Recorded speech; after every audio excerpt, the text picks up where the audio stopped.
This is the PM edition of Newsfeed. Thank you for staying with us. As South Africans celebrate Christmas, many orphanages and special homes are also celebrating the day in somewhat trying circumstances. This comes as the COVID pandemic has strained finances and resources at these homes. Ahmed Kajee is at the Ebenezer Hannah Home for Orphans and the Frail Elderly. He joins us now from Lenasia South. Ahmed, good afternoon. Thanks for speaking to us. How's it looking out there? Hi Hugo, it's an environment of excitement here at the Ebenezer Hannah Home in Lenasia South.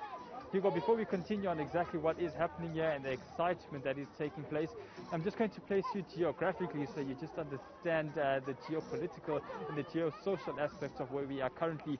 So if you happen to travel perhaps beyond the Golden Highway towards the Grasmere Toll Plaza, if you happen to just turn left at the R554 this and probably head about a kilometer or two down beyond the N1 highway, you would then find the Ebenezer Hannah Home just over the main road as well. In terms of the Hannah Home, what exactly is here? Well, this is a home for the fragile, it's home for the elderly and for orphans as well.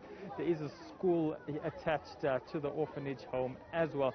But what is taking place today at this particular day, as we know, it is Christmas Day and many people would normally be celebrating with gifts with their families, lots of excitement as well.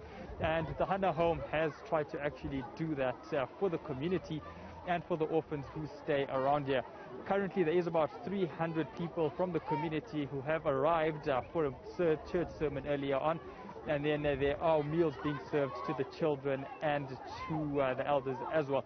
But I'm going to be joined now by Mr. Thomas Meyer. He is one of the directors of the Ebenezer Hannah Home here in Lenasia South. Mr. Meyer, thank you very much for you joining us today. Just your reflections on the day so far. It's been a success, I'm sure, since the morning. Yes, it has been a success. We've had people come through from about 10 a.m. this morning, coming to have a meal at the Ebenezer Hannah Home. We do this on an annual basis, and so the culture has been created all around us for people to come out and come and have that decent Christmas meal on Christmas Day. From the numbers that you have experienced today, you say they have been coming through from 10 a.m. What numbers have we seen so far, and what are you expecting before the end of the day? We've catered for about 700 kids and adults altogether to come through on today, and so far we've had about 300 come through. We're still expecting another rush coming through as they come through the day. We'll stop feeding at about 3:30 this afternoon, and by that time we should reach our target, which we usually do every year. I mean, a big part of the Ebenezer Hannah Home is the children and the school attached to it. Gifts are a big part of what the Christmas spirit is all about in South Africa. I believe there is going to be some gifts for the children who are at the school as well. That is correct. So what we've done is actually, so our kids of the Ebenezer Hannah Home who are residents receive gifts all around Christmas time with people coming to do outreach and feeding and parties. So on this day we allow them to pack a special gift for about 15 to 20 children so that they can give back to those kids. So it will be various toys and various stuffed toys as well as little gifts that we can give out to these kids. Can you take us through some of the preparation which went into making this day a success so far? Sure. So this whole event is funded by the public sector, the private sector. So every individual that we've sent out on broadcasts, on WhatsApps, on Facebook and the different various platforms, reaching out to ask for the need for chicken, rice, mince, juice, cold drinks, whatever is needed for this day, as well as toys.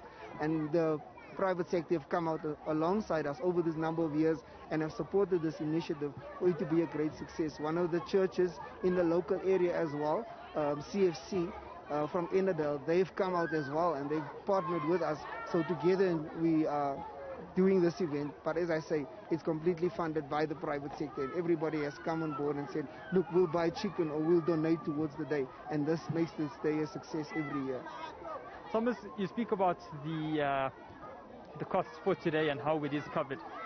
Throughout the year, taking care of the elderly, taking care of the orphans, running the school as well. What are some of those operational costs? Yeah, so The operational cost that we run on a weekly basis for the center runs anything between 50 and 60,000 rand a week. And that covers now your fuel, that covers the electricity, that covers getting the kids to school, the elderly's getting to them to the clinics, as well as having people who come out and take care of them and clean their rooms and make sure that they live in comfort and have whatever they need on a daily basis. Currently with funding, is there something, are you financially successful at the time? I'm sure the COVID-19 pandemic had a massive impact. Is funding still needed? Yes, indeed, it is still needed. So the Ebenezer Hannah Home is, once again, coming back. It's a faith-based organization started by my mom and dad in 1992. And we've been running, once coming back to the idea of the private sector has been supporting this center for the past 28 years. And when I say the private sector, the funding that we currently have is individuals out of their pockets who come to make a difference. Some small corporates who come on board and say, we want to do this project and do that project. Some normal individuals who say on a monthly basis, we'd like to donate X amount, and that keeps the center afloat every single month. So there is obviously a shortage and a shortfall that we have currently at the center in terms of funding. What would you say then is the biggest cost and the biggest challenge that Ebenezer Hannah Home is facing at the moment? Our biggest cost at the center is the food supply, as well as your everyday electricity running costs. And then, just paying people to come and look after our kids, as well as looking after the elderly. We've got people who've come on a volunteer basis, so they receive a stipend, but we'd like to do more for them. And if funders come on board, we can say we can give you a bigger stipend or a salary every month. Thomas, thank you very much for your time this afternoon. I'm sure there's going to be many more people coming through from the community as well. That's Thomas Myra from the Ebenezer Hannah Home, Hugo, giving us insight as to what is taking place today here with regards to Christmas celebrations for people of the Lenasia South community, as well as the orphans, the children, and the frail care and the elderly who are residents of the Hannah Home over here in Lenasia South as well. You also heard that some of the major costs are the food operations, the fuel costs to get the children to the clinic, to get the elderly to clinics and to schools as well. So on that front, this particular celebration will be continuing until about 3:30 or so later, probably the latest around 4 p.m. And then obviously the celebrations regarding Christmas at the Ebenezer Hannah Home here in Lenasia South would be concluded. Hugo.